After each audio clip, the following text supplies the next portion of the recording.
हमारे साथ छत्तीसगढ़ के कुछ बुद्धिजीवी व्यक्ति हैं जो इस साल के वित्तीय बजट जो 1 फरवरी को पेश होने हैं उस पे इनकी क्या उम्मीदें हैं, किस तरह की ये उम्मीद रख रहे हैं, इस पे हम चर्चा करेंगे कि दुर्ग ज़िले में ऐसी क्या कमी है या क्या चीज़ कि लोग यहाँ के लोग जो मांग रखे हुए हैं इस पे हम बात करेंगे।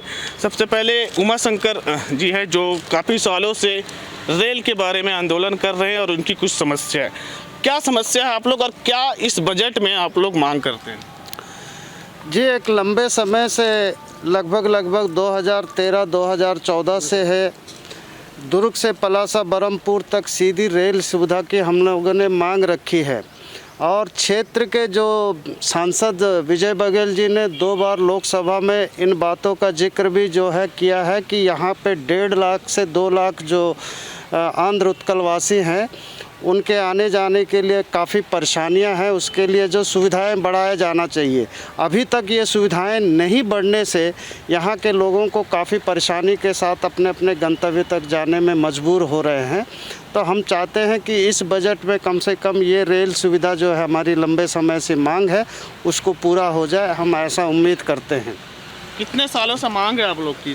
सर ये कम से कम हम लोग को कम से कम 8-10 साल से हम लोग इसके लिए प्रयास कर रहे हैं कि हमको दुर्ग से हमारे गंतव्य स्थान तक एक स्थायी मतलब ट्रेन की सुविधा हमें मिल जाए तो हमारी जो परेशानियां हैं जो आंध्रा उत्कल वासियों के लिए वो हल हो जाए। हम यही रेल जो बजट में हम यही उम्मीद कर रहे हैं।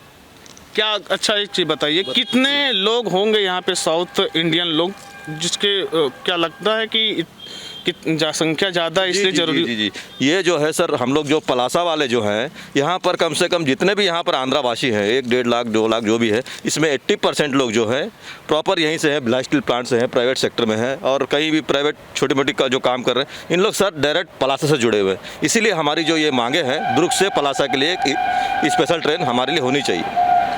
तो ये था ट्रेन की मांग यहाँ पे कर रहे हैं। हमारे साथ कुछ युवा भी है, युवा से पूछते हैं, आप एक युवा है, ये जो बजट आने वाले वित्तीय बजट इसमें आप लोग की क्या उम्मीदें है, क्या मांग? हमारी ये उम्मीद है कि हमारे मतलब छत्तीसगढ़ राज्य की सरकार से हमारी मांगी है कि युवाओं को रोज़गार दिया जाए। जितने भी स्थानीय हमारे जो भी ना युवा हैं उनको अपने सरकारी कंपनियाँ और जो भी ना प्राइवेट कंपनियां हैं जैसे BSP है, JK लक्ष्मी सीमेंट है, JP है, NSPCL है, यहाँ पे स्थानीय युवाओं को रोज़गार की मांग हम करते हैं। और प्रदेश में दुर्ग जिला ऐसा शिक्षित बेरोज़गार ज़िला है जहाँ पे पढ़े लिखे तो हैं युवा लेकिन उनको रोज़गार कहीं से नहीं मिल रहा है। हम प्रदेश की सरकार से ये मांग करते हैं कि यहाँ के युवाओं को नौकरी दी जाए। इस बजट में क्या उम्मीदें हैं? बजट से उम्मीद है कि युवाओं के लिए कुछ ना कुछ मतलब रोज़गार की अवसर उपलब्ध की जाए। इसके अलावा और भी लोग हमारे साथ हैं, उनसे ये पूछते हैं कि इस बजट में क्या उम्मीद है, आपको क्या उम्मीदें हैं, क्या होना चाहिए इस बजट में? नए बजट में मैं केंद्रीय गवर्नमेंट से यही अनुरोध करूंगा कि वर्तमान में किसी भी तरह का नए स्टेट में जब यहाँ पर छत्तीसगढ़ राज्य का स्थापना हुआ तो नए तरीके से शिक्षित बेरोजगार को रोज़गार प्राप्त होना चाहिए, नए उद्योग का संचालन होनी चाहिए, प्राइवेट उद्योगों में उनकी सुख सुविधाएं देनी चाहिए ताकि स्थानीय और बाहरी जो लोग यहाँ पर आकर निवास करते हैं उन लोगों को नौकरी की व्यवस्था हो सके। किंतु शासन आज तक जितने भी सेंटर में गवर्नमेंट बने हैं नया उद्योग कभी खुला नहीं है, बल्कि जितने बने हुए हैं वो सारे उद्योगों को प्राइवेटीकरण कर दिया गया है। तो वो प्राइवेटीकरण में फिर स्थानीय लोगों को उनको ये बेट नहीं मिल पा रहा। जो इतने सारे लोग शिक्षित बेरोजगार बैठे हुए हैं दुर्ग जिला में बहुत ज़्यादा है। तो आने वाले बजट में मैं सरकार से यही अनुरोध करूँगा कि नए तरीके से उनके शिक्षा रोजगार के लिए नए उद्योग का संचालन हो। तो यहाँ पे उद्योग की ज़रूरत है और रोज़गार की बात कही है, आप भी क्या सोचते हैं, क्या उम्मीद है इस बजट में? शासकीय अस्पतालों की सूरत बदलनी चाहिए क्योंकि ये ज़िला वही ज़िला है जो पिछले समय में डेंगू से भी प्रभावित लोग यहीं से मिले थे और पिछले कोरोना काल में काफ़ी लोग यहाँ से जो कोरोना से संक्रमित होने के कारण मृत्यु हुई थी। तो शासकीय अस्पतालों में जो सुविधाएं हैं उसको बढ़ाना चाहिए ताकि आने वाले भविष्य में अगर किसी भी प्रकार की बीमारी का आगमन हुआ तो लघु भारत है भिलाई सभी जाति एवं समुदाय के लोग यहाँ निवासरत है। तो राज्य की सरकार से मैं यही चाहता हूँ कि बेहतर चिकित्सा सुविधा राज्य के नागरिकों को दी जाए, चाहे किसी भी प्रकार का संक्रमण हो उससे बचा जा सके। वित्तीय बजट है ये सेंट्रल गवर्नमेंट का, इस बजट में क्या सोचते हैं और स्वास्थ्य को लेकर और क्या?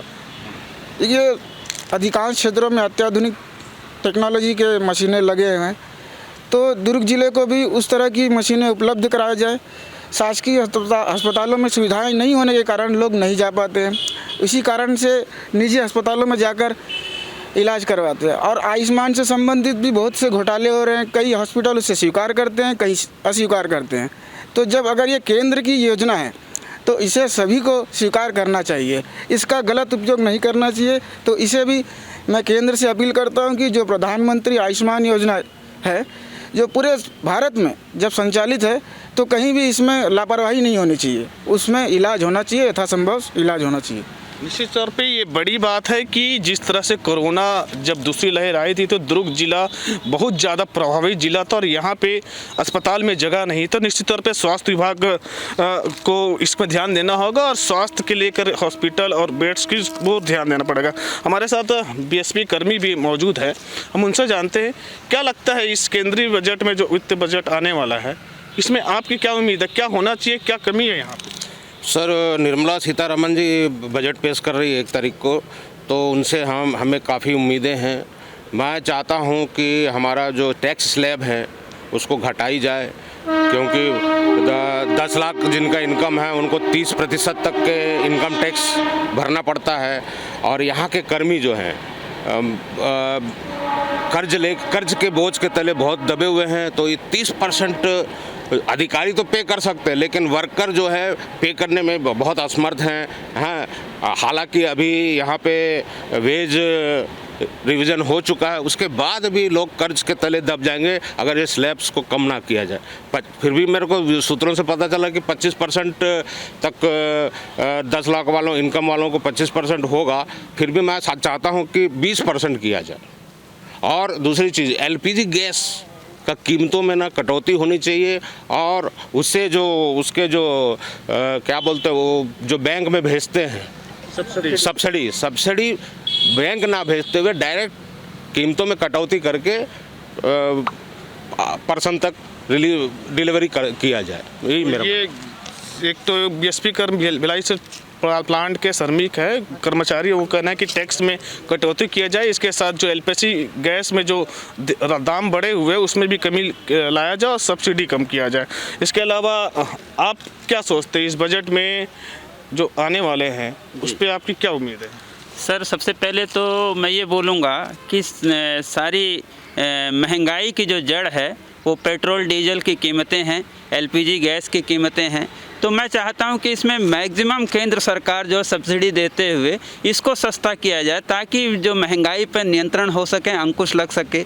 इसके अलावा भिलाई एजुकेशन का हब रहा है, लेकिन महंगाई के कारण और प्राइवेट स्कूलों में फ़ीस स्ट्रक्चर बहुत ज़्यादा होने के कारण यहाँ पे शिक्षा हर कोई अच्छे स्कूलों में शिक्षा मतलब पढ़ा नहीं पा रहे हैं बच्चों को।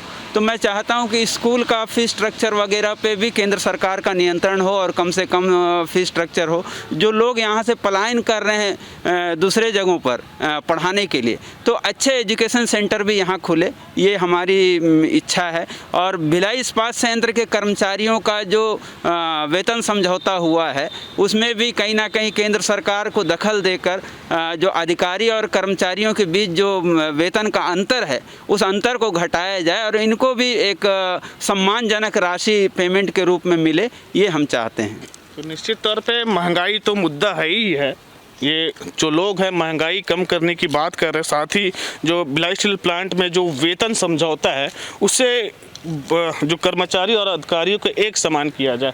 आप देख रहे हैं कि 1 फरवरी को बजट आने वाले वित्तीय बजट, आपके हिसाब से दुर्ग ज़िले में क्या ज़रूरत लग रही है कि इस बजट में इस चीज़ों को होना चाहिए और हमारे दुर्ग ज़िलों को मिलना चाहिए? जी, हम तो प्रशासन से ये चाहते हैं कि आज हमारी माताएं बहनों को कहीं भी जाने में बहुत ही तकलीफ़ होती है। हर एक चौक चौराहे में सीसीटीवी कैमरे होने चाहिए और स्कूलों में भी सीसीटीवी कैमरे की वहाँ आवश्यकता है।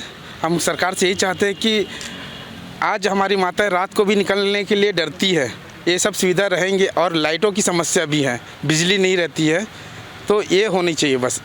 तो निश्चित तौर पे कई सारी उम्मीदें हैं इस बजट को लेकर, और बजट को लेकर कई जैसे कि सीसीटीवी कैमरे हर स्कूलों में लगने चाहिए और अनिवार्य होना चाहिए, इस बात की मांग है, क्योंकि सुरक्षा ही बचाव हुआ। तो ऐसे तमाम महंगाई से लेकर रेल की मांग दुर्ग जिले के लोग इस कर रहे हैं और इस बजट में उनकी उम्मीदें हैं कि इन सारी बातों को इस बजट में पेश किया जाएगा। दिलीप शर्मा, एबीपी न्यूज़, दुर्ग, छत्तीसगढ़।